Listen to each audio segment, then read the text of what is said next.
Dan bertemu kembali, Futurice telah mengeluarkan laporan Impact 2018-2020 Futurice Regulatory Summary for Stakeholders First yang mengetengahkan peranan utama syarikat tersebut dalam menerajui inisiatif National Regulatory Sandbox dan sebagai penasihat dasar awam untuk industri dan kerajaan dalam membentuk ekonomi masa hadapan. Futurice telah berjaya mencipta peluang pekerjaan dalam pelbagai industri melalui inisiatif National Regulatory Sandbox dan memberi kesan serta mewujudkan lebih daripada 32,000 peluang pekerjaan melalui pelbagai program dan inisiatif yang diusahakan. Untuk membincangkan berkenaan laporan ini dan juga pencapaian Futurice dan juga apa seterusnya, kita bersama Ketua Pegawai Eksekutif Futurice Mahathir Aziz. Mahathir, secara keseluruhannya pencapaian Futurice, apakah yang ingin Mahathir kongsikan pada hari ini? Mungkin 3 yang paling utama.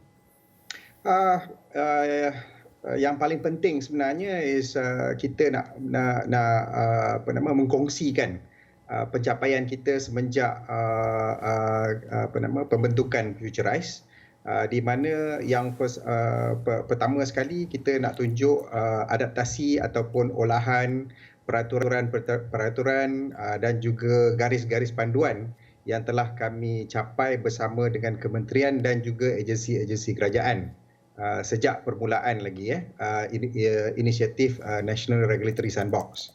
Yang kedua, kita akan tunjukkan dalam laporan itu juga percubaan ataupun tapak percubaan testing programs yang telah kami sediakan, telah kami adakan dan tubuhkan bersama-sama dengan pihak-pihak berkepentingan yang lain. Dan yang ketiga yang paling penting adalah ekosistem digital, which is basically subsektor di dalam industri-industri yang sedia ada, di mana dengan perubahan ataupun penambahbaikan peraturan dan juga garis panduan ni, kita telah mencipta ataupun memulakan ekosistem yang baru dalam sektor industri yang sedia ada. Jadi itu yang paling penting, tiga ya. Dan Futurice juga mengumumkan antara impak daripada inisiatif adalah dapat wujudkan lebih 32,000 peluang pekerjaan melalui pelbagai program. Kenapa peluang pekerjaan ini dijadikan antara sumber impak di Futurice dan kesannya kepada ekonomi negara selepas ini? Futurice ini berpaksikan kepada dua benda yang paling penting. Yang pertama ialah apa yang kita panggil ekonomi masa depan ataupun future economy. Jadi the blueprint yang kita ada semenjak dicipta atau diadakan Futurice ini adalah untuk melihat ke arah hadapan. Jadi di dalam tu kita ada beberapa industri sektor yang telah kita kumpul dan kita utamakan dalam apa-apa kerja yang kita buat. Ini termasuklah dari segi pengangkutan, perubatan dan juga perbankan sekali bersama yang lain. Jadi bila kita tunjuk dan daripada segi KPI yang tiga yang saya sebut tadi, in terms of trying to relate to that, saya rasa pihak-pihak berkepentingan agak sukar untuk try to relate to that. Jadi apa yang lebih yang kita buat dari segi outcome and total outcome of Futurice dan juga National Regulatory Sandbox ialah peluang-peluang pekerjaan baru di dalam ekosistem baru yang kita cipta bersama-sama dengan kerajaan dan juga industri. Jadi yang itu yang lebih nampak impak di luar. Dan Mahathir, saya ingin terus saja masalah dengan regulation ataupun peraturan adalah ia sering tertinggal dan juga tidak seiring dengan inovasi yang berlaku dengan sangat pantas, dan juga regulation serta peraturan ini lambat berubah dan tak menggambarkan keperluan industri players pada ketika ini. Bagaimana Futurice melihat dan juga menangani perkara ini?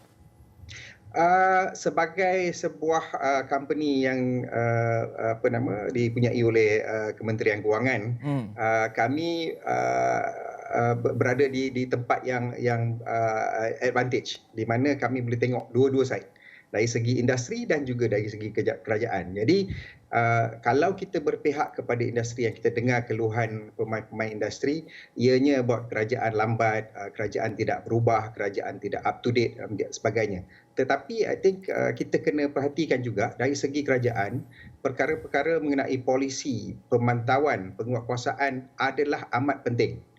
Jadi sebagai kerajaan dia mesti buat polisi yang akan kekal for a long time, tak semestinya selama-lamanya tapi akan diupdate. Yang kedua untuk membolehkan semua pemain-pemain di dalam industri itu mendapat benefit daripada apa-apa inovasi yang kita bawa. Jadi yang ini yang I think balance that the government would have to strike. Dan jadi kita ada sesi-sesi perjumpaan, sesi-sesi konsultasi di antara pemain industri dan juga kerajaan. Yang itu yang sebenarnya penting. Jadi bila kita tengok tu dari segi kesedaran yang harus diadakan untuk dua-dua side, kita tidak boleh memandang sahaja kepada kerajaan dan kata mereka lemah, tapi industri juga harus faham ada peraturan tu yang terpaksa diadakan untuk membolehkan semua dan ramai lagi participate di dalam inovasi yang baru.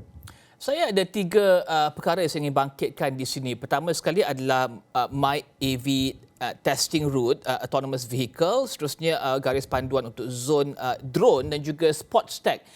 Mungkin Mahathir boleh berikan saya ringkasnya perkembangan ini dan juga apakah yang peranan Futurise dalam memastikan wujudnya peraturan untuk ketiga-tiga ini?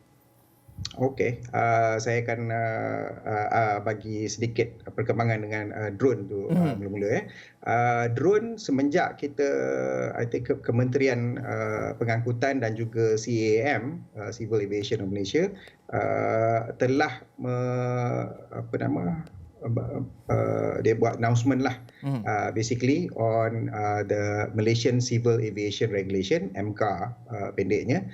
Sejak daripada itu 2019, pada tahun lepas, despite pandemik, COVID, lockdown, MCO dan sebagainya, mereka telah actually mempublishkan dua benda, Flight Operations Directive, di mana kegunaan ataupun perincian untuk garis panduan itu telah digunakan untuk agriculture dan juga delivery services. Jadi dari segi peraturan kita ada progress dari segi itu, dan juga kalau kita perhatikan tahun lepas ada juga service or drone services delivery yang telah dicuba, percubaannya, telah testingnya telah dibuat di drone testing zone Cyberjaya, which is basically dalam kawasan Futurise lah.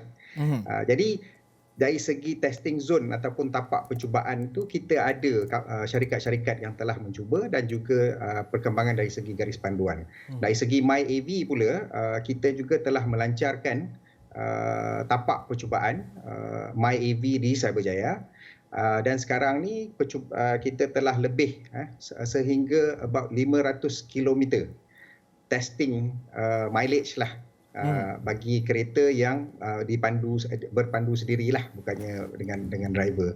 Jadi dua yang penting ini kita nampak berkembang. Kita nampak sekarang ni komiti untuk evaluate syarikat-syarikat baru yang ada keperluan, yang ada peluang untuk mencuba, telah datang, dan juga kita berjumpa setiap bila perlulah untuk menangani dan evaluate proposals daripada syarikat-syarikat yang ini, baik di dalam negara maupun dari luar negara. Yang terakhir adalah untuk Institut Sukan Negara, Sportstech. Kita di Futurise ni kita percaya dengan keeping it fresh, looking at new things, industri-industri baru ataupun mengalihkan perhatian rakyat dan pihak-pihak berkepentingan kepada aspek-aspek baru dan juga sektor-sektor baru. Kalau kita tengok daripada sports technology, kita merasakan Institut Sukan Negara dan juga Kementerian Belia dan Sukan sangat berpandang ke arah depan, jauh untuk RMK 12, dan mereka telah mengutamakan beberapa subsektor di dalam tu, sports di dalam education, tourism dan sebagainya. Dan ini sebelum pandemik. Jadi kalau kita tengok benda-benda macam ni, ada garis panduan dan peraturan yang perlu diadakan, dan mungkin dalam separuh aspek terpaksa diupdatekan akta-akta yang sedia ada. Kalau kita perhatikan hujung tahun lepas ada bising sebab basikal yang akta yang telah lapuk yang patut diperbaharui, ditambah baik dan sebagainya. Jadi aspek-aspek peraturan dan juga garis panduan dan juga akta dan undang-undang yang perlu kita buat dan kita akan explore sekarang bersama dengan ISN. Dan Mahathir, mungkin Mahathir boleh kongsikan dengan penonton di luar sana ya, dengan adanya peraturan ini, dengan adanya garis panduan ini, bilakah drone delivery contohnya ataupun autonomous vehicle contohnya boleh digunakan secara meluas di Malaysia ini? Adakah dalam masa terdekat untuk pengguna tahu? Paling ringkas. Secara ringkasnya, kita berpendapat penggunaan komersial sudah tidak jauh perjalanan untuk penggunaan komersial, bukannya kepada penggunaan awam. Jadi bila saya cakap macam itu, ianya bermaksud syarikat-syarikat boleh menggunakan untuk membuat delivery services ataupun syarikat-syarikat boleh menggunakan contohnya autonomous vehicle untuk dipakai dalam sebahagian kawasan yang terkawal. While kita still mencuba membuat percubaan dan testing dekat jalan awam. Jadi yang itu tidak berapa jauh. Walau bagaimanapun, kita kena perhatikan juga perkembangan dari segi industri dan juga teknologi di luar sana.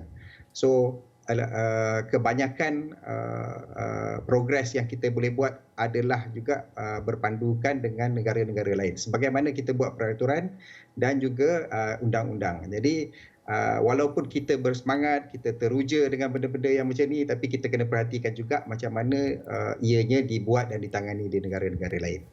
Untuk kegunaan awam dan hobi, saya rasa ada separuh, especially drone, kita dah ada buat.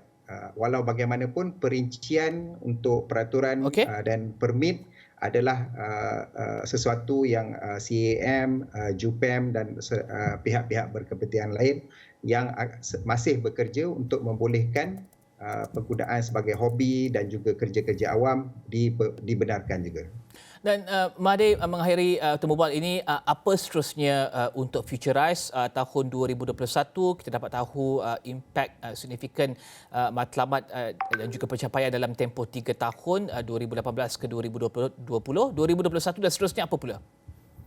Yang paling besar sekali kita nampak the Malaysia Digital Economy Blueprint ataupun My Digital. Yang itu yang terbesar. Kami adalah telah bekerjasama dengan Malaysia Productivity Corporation baru-baru ini untuk melihat area regulatory sandboxes, which is our program. Yang keduanya, kita melihat kegunaan Futurity, our open innovation platform, di mana kita membawa solusi dan juga masalah sekali di setempat untuk kita identify sektor-sektor baru untuk diperbarui. Dan juga yang lain, kita ada tengok juga dari segi pembaharuan yang telah kita ataupun sambungan daripada kerja-kerja yang telah kami jalankan, baik dari segi healthcare ataupun welfare. Dan terima kasih Mahathir Aziz, Ketua Pegawai Eksekutif Futurize. Mahathir Aziz membincangkan berkenaan dengan laporan impak Futurize 2018 ke 2020, dan kita akhiri Niaga Awani di sini. Sebelum itu, pada 16 Jun sebanyak 204,839 vaksin telah diberikan. Laporan penuh tersebut akan menyusul sebentar saja lagi. Saya Rizal Zulkapli. Assalamualaikum.